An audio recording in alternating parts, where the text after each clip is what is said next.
Hello students, मैं उदय सिंह एक बार फिर से आपके साथ हाजिर हूँ अपना नया टॉपिक लेकर। और आज मैं आपको पढ़ाने वाला हूँ नई अंतर्राष्ट्रीय अर्थव्यवस्था के बारे में। क्या होती है नई अंतर्राष्ट्रीय अर्थव्यवस्था, जिसे इंग्लिश में कहते हैं new international economic order. New international economic order, new international economic order, ठीक है, यानी कि नई अंतर्राष्ट्रीय अर्थव्यवस्था, इसको हम हिंदी में कहते हैं। तो क्या होता है ये नई अंतर्राष्ट्रीय अर्थव्यवस्था? कभी सुना है इसके बारे में? सुना है आप लोगों ने? ठीक है, देखिए आज मैं बताता हूं इसके बारे में क्या है ये न्यू अंतर्राष्ट्रीय अर्थव्यवस्था। आपको जैसा कि मालूम होगा कि दूसरे विश्व युद्ध के बाद जो पूरा विश्व है वो एक अलग ही संरचना में तब्दील हो गया। जैसे कि कुछ चीज़ों का विकास दूसरे विश्व युद्ध के बाद या उसके लगभग दौरान स्टार्ट हुआ, चाहे जैसे कि क्या नाम है IMF हो, वर्ल्ड बैंक हो या आपका विश्व बैंक हो, ठीक है। तो ये जो बैंक हैं, फाइनेंशियल जो क्या नाम है जो चीज़ें हैं, और इसके अलावा WTO विश्व व्यापार संगठन और उसके नियम, ठीक है, और उसमें वर्चस्व और उसमें उनकी संस्थापना और उनके जो सिस्टमैटिक जो तरीके हैं काम करने के, वो सब, उन सब के ऊपर ही ये टॉपिक है। कैसे, ये जानने की जरूरत है, ठीक है, कैसे इन सब चीज़ों के ऊपर ये जरूरत है। देखिए हुआ क्या, जब दूसरा विश्व युद्ध खत्म हुआ तो दूसरा विश्व युद्ध खत्म होने के साथ ही बहुत सारी औपनिवेशिक ताकतें जैसे कि England, Germany, Italy, France, America, इनका वर्चस्व थोड़ा कम हुआ। अमेरिका का नहीं हुआ, मगर बाकी के यूरोपियन कंट्रीज का वर्चस्व कम हुआ और इन्हीं के उपनिवेश ज़्यादा थे। और उपनिवेश कहाँ थे? एशिया के कुछ देश जैसे कि भारत, पाकिस्तान, बांग्लादेश, ये सब उपनिवेश थे। अफ्रीका के देश, लैटिन अमेरिका के देश, ये सारे देश इन देशों के गुलाम थे। औपनिवेशिक का मतलब एक प्रकार से गुलाम थे। ये वहाँ पर अपनी नीतियाँ चलाते थे और उनका शोषण करते थे। वहाँ पर जो इस प्रकार की आर्थिक नीतियाँ अपनाते थे जिससे कि उन देशों का शोषण हो और अपना फायदा हो।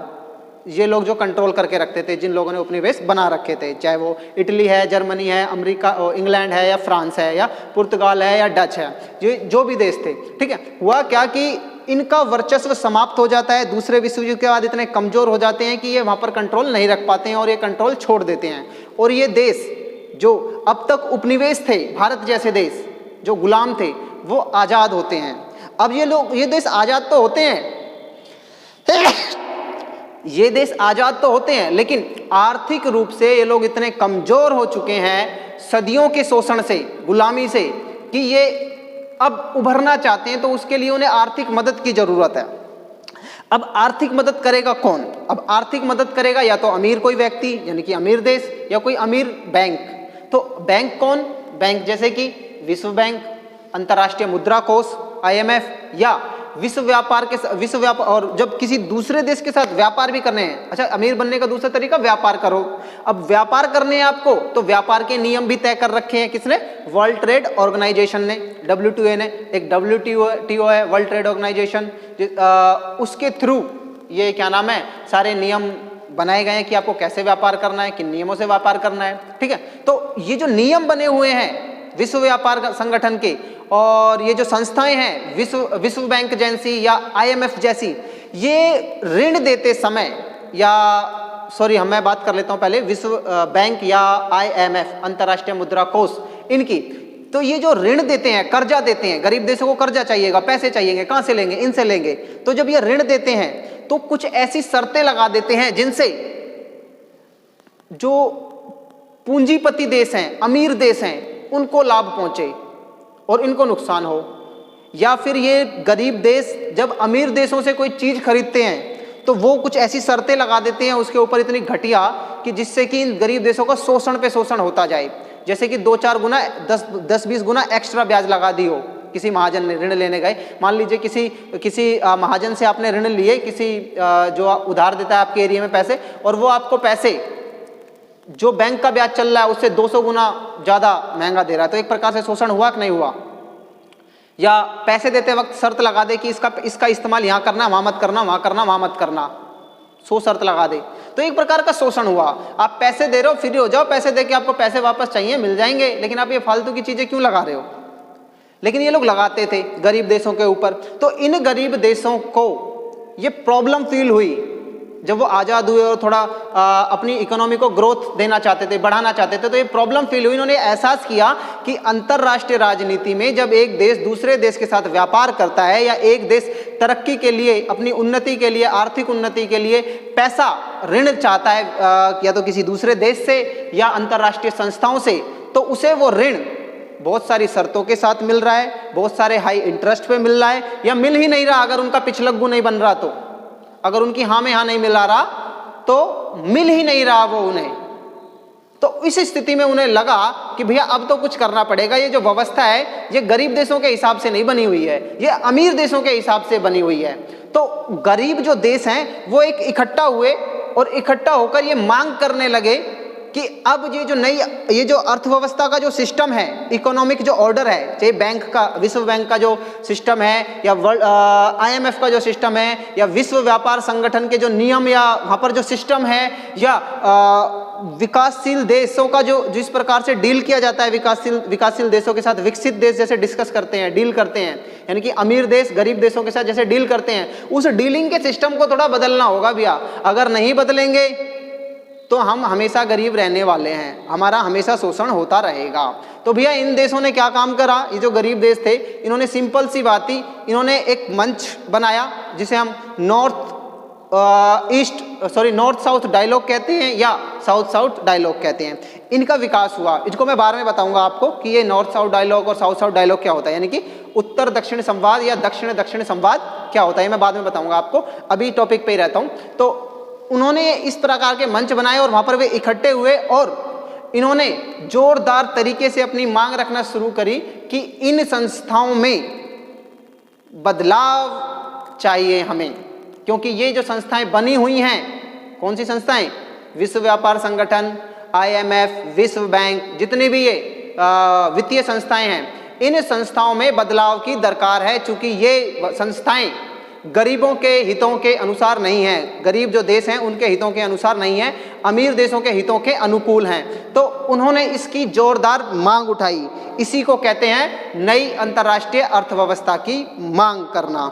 इसकी मांग कई स्तरों पर उठाई गई है, जैसे कि UNO में उठाई गई है, गुटनिरपेक्ष आंदोलनों में उठाई गई है, ठीक है। तो और उत्तर दक्षिण के कुछ ग्रुप्स बने हुए हैं जिन पे डायलॉग्स होते हैं अमीर देशों और गरीब देशों के बीच में, उन प्लेटफॉर्म पर उठाई गई हैं। और साउथ डायलॉग के कुछ प्लेटफॉर्म बने हुए हैं जहां पर गरीब देश इकट्ठा होते हैं, जैसे कि क्या नाम है अपने ये गुटनिरपेक्ष आंदोलन ही कह लो, इसमें भी ज़्यादातर विकासशील देश ही हैं। ऐसे देश जहाँ पे इकट्ठे होते हैं गरीब वहाँ पर भी ये इस तरह की बातें करते हैं कि भैया इस प्रकार की व्यवस्था को बदलना चाहिए। एक प्रकार से आप सोच सकते हैं कि एक पंचायत सी होती है गरीब देशों की कि भैया यार गलत चल रहा है सब कुछ, ये सिस्टम बेकार है, बदलना चाहिए, इसमें तो हमारा शोषण हो रहा है।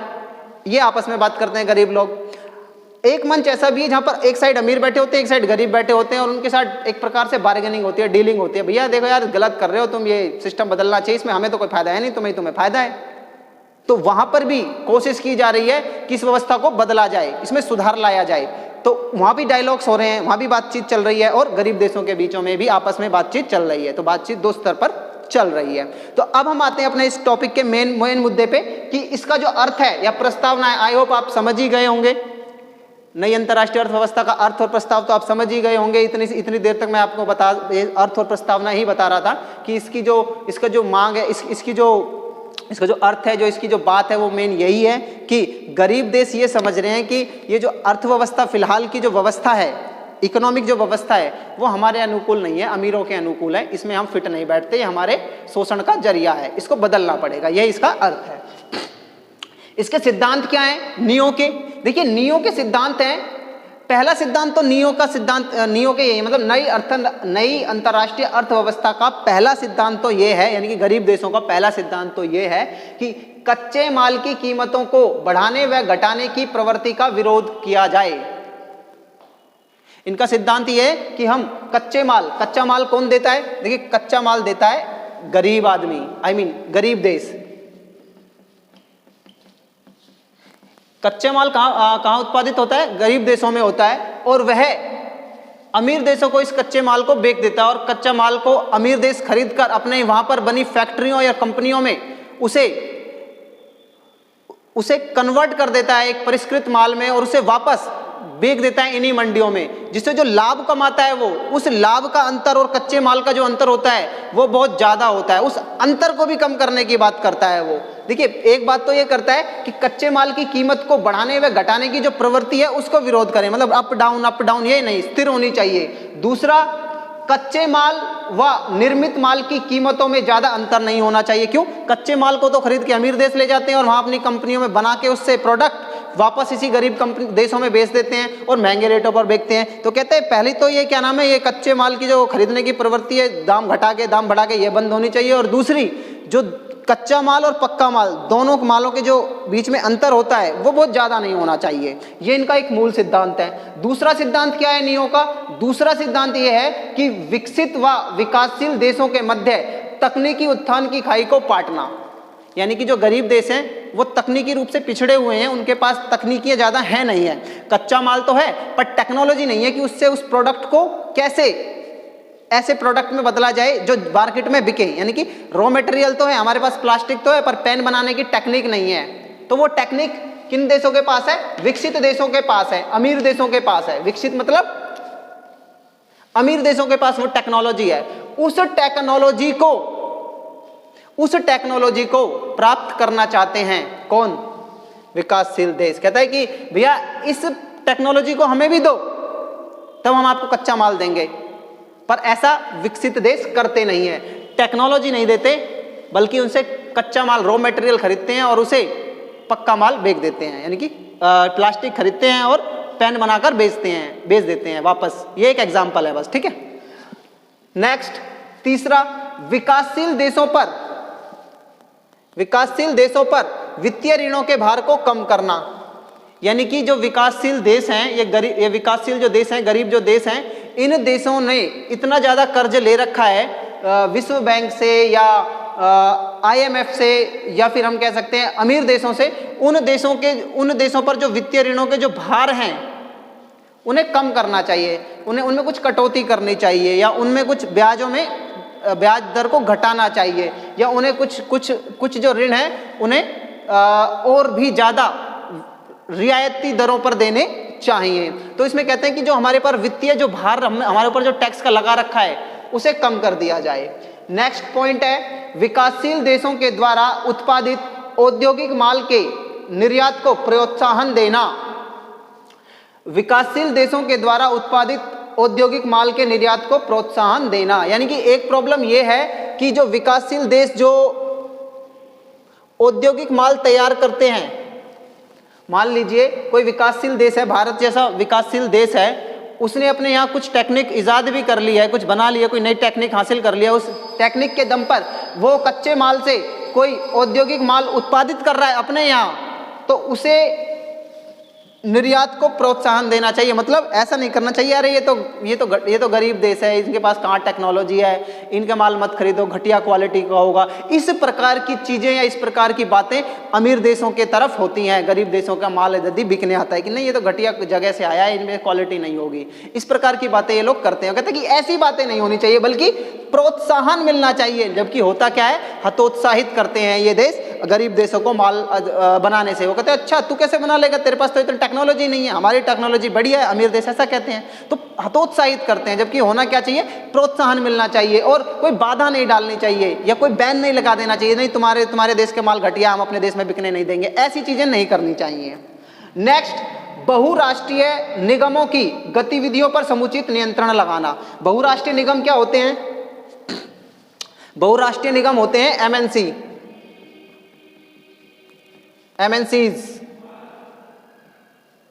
MNCs, यानी कि मल्टीनेशनल कॉरपोरेशन, यानी कि ऐसी कंपनी या ऐसे निगम जो एक से ज्यादा देशों में कार्यरत होते हैं, स्थापित होते हैं। यानी कि ऐसी कंपनी या ऐसे निगम जो एक से ज़्यादा देशों में काम करते हैं, उनके ऊपर उचित नियंत्रण की व्यवस्था होनी चाहिए। ऐसा क्यों कह रहे हैं ये देश? ऐसा इसलिए कह रहे हैं कि ये MNCs कई देशों में इतनी पावरफुल हो गई हैं, ये कंपनियां इतनी पावरफुल हो गई हैं कि ये पैसे के दम पर वहां की राजनीतिक व्यवस्था में हस्तक्षेप कर रही हैं। अर्जेंटीना में इन्होंने ऐसा ही हस्तक्षेप किया, लैटिन अमेरिका के कई देश हैं वहां पर इन्होंने ऐसे ही हस्तक्षेप किया। तो उन्होंने अंत में आकर क्या काम करा? इन बहुराष्ट्रीय कंपनियों को अपने देश से निकाल दिया। क्योंकि ये कई बार पैसे के दम पे राजनीतिक हत्याएं भी करवा देती हैं। जो देश जिस देश का प्रधानमंत्री या राष्ट्रपति इन MNCs, क्योंकि ज्यादातर MNCs पता है उन देशों की है, विकसित देशों की, अमेरिका, फ्रांस, इंग्लैंड, जर्मनी, इन देशों की हैं MNCs ज्यादातर, जो गरीब देशों में काम कर रही हैं। और ये वहाँ इतनी बड़ी कंपनियां हैं, इतनी अमीर कंपनियां हैं कि वहाँ पे जो बहुत टॉप की पोस्ट होती है उस तक को प्रभावित करती हैं, जैसे कि राष्ट्रपति, प्रधानमंत्री। क्यों करती है? क्योंकि इन्हें पीछे से सपोर्ट मिलता है अपने देश की राजनीतिक ताकत का और पैसे का। और जब ये ऐसा करते हैं, वहाँ पे राजनीति में हस्तक्षेप करते हैं किसी देश में, तो ये किसी को पसंद नहीं आता और वहाँ के जो राजनेता होते हैं वो इन्हें निकाल फेंकने की बात करते हैं। ऐसा ही एक उदाहरण था वहाँ पर लैटिन अमेरिकी देशों में, ऐसे ही उन्होंने इनको निकाल फेंका अपने यहाँ से। क्यों? क्योंकि वहाँ पर इन्होंने राजनीतिक हत्याएं तक करवा दी थी। तो ये बहुत डेंजरस है बहुराष्ट्रीय निगमों की गतिविधियों पर नियंत्रण न रखना। इसलिए ये जरूरी है कि बहुराष्ट्रीय निगमों की गतिविधियों पर समुचित नियंत्रण लगाया जाए। अदरवाइज क्या होगा कि इस देश में एक प्रकार से आर्थिक रूप से फिर से गुलामी आ जाएगी और अमेरिका, इंग्लैंड, फ्रांस जैसे देश अप्रत्यक्ष रूप से आर्थिक आधार पर आपके देश पे वर्चस्व स्थापित कर लेंगे। तो इन पर समुचित नियंत्रण भी लगाना जरूरी है। अब बात करते हैं, हाँ, इसमें एक इंपॉर्टेंट बात जो मैंने नोट के तौर पे लिख दी है वो ये है कि ये सभी मांगे विश्वव्यापी हैं, यानी कि कोई एरिया विशेष से रिलेटेड नहीं है, पूरी दुनिया में यही चीजें लागू होनी चाहिए। और दूसरी बात यह है कि विकासशील देशों यानी तीसरी दुनिया के देशों के ये हितों के अनुकूल है। भारत भी इनमें शामिल है क्योंकि भारत भी क्या है, एक विकासशील देश है। ठीक है, ये थी एक इंपॉर्टेंट बात। अब हम बात कर लेते हैं नियो के उदय के क्या कारण हैं, कि नई अंतरराष्ट्रीय अर्थव्यवस्था की मांग क्यों की गई, क्या कारण थे। तो इसका सबसे बड़ा कारण तो ये है कि वर्तमान अर्थव्यवस्था का ढांचा अनुचित है, यानी कि इस समय जो वर्तमान आर्थिक व्यवस्था है वो बिल्कुल सही नहीं है। किनके अकॉर्डिंग? गरीब देशों के अकॉर्डिंग। क्यों? क्योंकि उसमें जिस प्रकार की व्यवस्थाएं हैं, चाहे वोटिंग की व्यवस्थाएं हों, चाहे डिसीजन मेकिंग की जो व्यवस्थाएं हों, या उसमें पार्टिसिपेशन प्रतिनिधित्व की व्यवस्थाएं हों, उसका जो आधार है वो गरीब देशों के हितों के अनुसार नहीं है, अमीर देशों के हितों के अनुसार है। तो उसे बदलने की दरकार है। तो एक तो कारण ये है। दूसरा कारण है खनिज तेलों के भागों में वृद्धि। देखो पहले क्या था, पहले सिर्फ कुछ ही क्षेत्रों में खनिज तेल हुआ करते थे, खनिज पदार्थ हुआ करते थे। इसलिए क्या कि वो देश अमीर देशों में सामान को बेच दिया करते थे। लेकिन अब दुनिया के हर जगह पे खनिज तेल मिल रहे हैं, तो अमीर देशों के यहाँ भी मिल रहे हैं खनिज पदार्थ या खनिज तेल, तो वो लोग अपना काम कर रहे हैं। और जो गरीब देश हैं उनके पास टेक्नोलॉजी तो है नहीं है, तो अपने खनिज तेल का या खनिज पदार्थों का क्या करें, वो उनको समझ नहीं आ रहा। तो उन्हें टेक्नोलॉजी चाहिए जो उन्हें मिल नहीं रही है। तो ये भी एक वजह है कि भैया ऐसी नीतियां बनाई जाएं कि सब जगह के खनिज पदार्थ या खनिज तेलों का सही रूप से प्रयोग किया जा सके। तीसरा है बहुराष्ट्रीय निगमों की गतिविधियां। मैंने आपको बता चुका हूं बहुराष्ट्रीय निगमों की गतिविधियां, बिल्कुल सही बात है, क्योंकि ये बहुत डेंजरस हैं, बहुत खतरनाक होती हैं। ये अच्छी भी हैं तो खतरनाक भी है। अच्छी इसलिए क्योंकि देश की अर्थव्यवस्था में योगदान देती हैं, बुरी इसलिए क्योंकि इसको ज़्यादा खुली छूट दे दी तो राजनीति में भी इंटरफेयर करती है। क्यों? क्योंकि जो इकोनॉमिक पॉलिसीज़ है किसी भी देश की, जाहिर सी बात है प्रधानमंत्री, राष्ट्रपति ये सब तय करते हैं। तो ये लोग अपने फेवर की पॉलिसी बनवाने के चक्कर में राजनीति में हस्तक्षेप करने लग जाते हैं। तो ये बहुत ज़रूरी है कि इन पर नियंत्रण लगाया जाए, बहुराष्ट्रीय कंपनियों की गतिविधियों पर। और इसकी एक वजह यह है क्योंकि ये कई बार देश में पैसा कमाती हैं और टैक्स नहीं भरती हैं और पैसे को गुप्त रूप से अपने देश में भेज देती हैं, ये भी इसकी एक वजह है। नेक्स्ट चौथा पॉइंट है विश्व की आर्थिक संस्थाओं पर अधिकार। जो विश्व की जो आर्थिक संस्थाएं हैं, जैसे कि मैंने आपको बताया था IMF, Indian monetary fund, world bank और इसके अलावा WTO, वर्ल्ड ट्रेड ऑर्गेनाइजेशन, ये ऐसी संस्थाएं हैं जो अर्थव्यवस्था से रिलेटेड है। इन सभी संस्थाओं पर वर्चस्व है अमेरिका जैसे देशों का, इंग्लैंड जैसे देशों का, यानी कि पूंजीवादी देशों का। तो इस वर्चस्व का खात्मा होना चाहिए, ऐसा ये लोग कहते हैं। कौन? गरीब देश कहते हैं। इसलिए विश्व की आर्थिक संस्थाओं पर जो अधिकार है इनका, ये भी एक कारण है कि इस अधिकार को खत्म किया जाना चाहिए। और नेक्स्ट अन्य कारण में ये कारण आ सकते हैं, कई कारण कि भैया कि समय की मांग है, गरीब देश भी उठना चाहते हैं, और जो इनके गरीब देशों के अंदर भी आजकल कई देश ऐसे हैं जो जिन्होंने काफ़ी अच्छा डेवलपमेंट कर लिया है, वो अपने यहाँ जो माल तैयार हो रहा है उसे भी बाहर बेचना चाहते हैं, उनको पर्याप्त बाजार नहीं मिल पा रहे हैं। तो ऐसे और अन्य कई कारण हैं। ठीक है, अब हम बात करेंगे नियो के लिए विचार विमर्श। देखिए, नियो के लिए विचार विमर्श दो स्तरों पर होता है। कौन कौन से स्तर हैं वो? एक तो उत्तर दक्षिण संवाद और दूसरा है दक्षिण दक्षिण संवाद। उत्तर दक्षिण संवाद में वो देश शामिल होते हैं जो एक साइड गरीब, एक साइड के मतलब टेबल की एक साइड अमीर देश होते हैं, टेबल के दूसरे साइड गरीब देश होते हैं।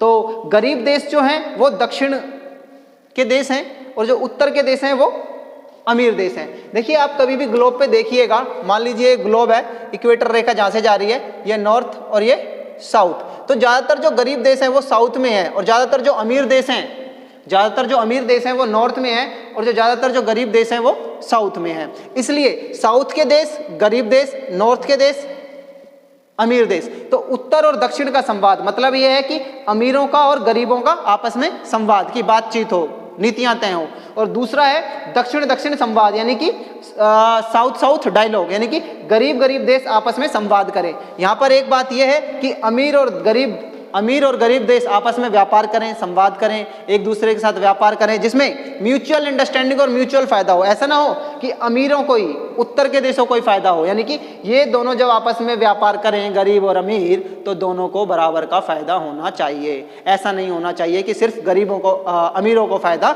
हो रहा है। लेकिन अभी तक की जो व्यवस्था है उसमें सिर्फ अमीरों को फायदा हो रहा है, गरीबों को इतना फायदा नहीं हो रहा। ये कह रहे हैं कि बराबर फायदा होना चाहिए दोनों को, गरीबों को भी और अमीरों को भी। दूसरा कॉन्सेप्ट ये आता है कि दक्षिण दक्षिण सके संवाद हो, यानी कि आपस में बातचीत हो कि भैया अर्थव्यवस्था जो अंतर्राष्ट्रीय अर्थव्यवस्था वो गलत है, साथ साथ में ये भी है इसका मतलब कि दक्षिण दक्षिण के देश आपस में व्यापार करें। मतलब गरीब देशों के साथ जो व्यापार कर रहे हैं अमीर, उस व्यापार को खत्म करो, या फिर वहां कर रहे हो ठीक है, लेकिन आपस में ज्यादा व्यापार करो, यानी कि गरीब गरीब देश आपस में ज्यादा व्यापार करो, जिससे एक दूसरे को म्यूचुअल फायदा पहुंचे।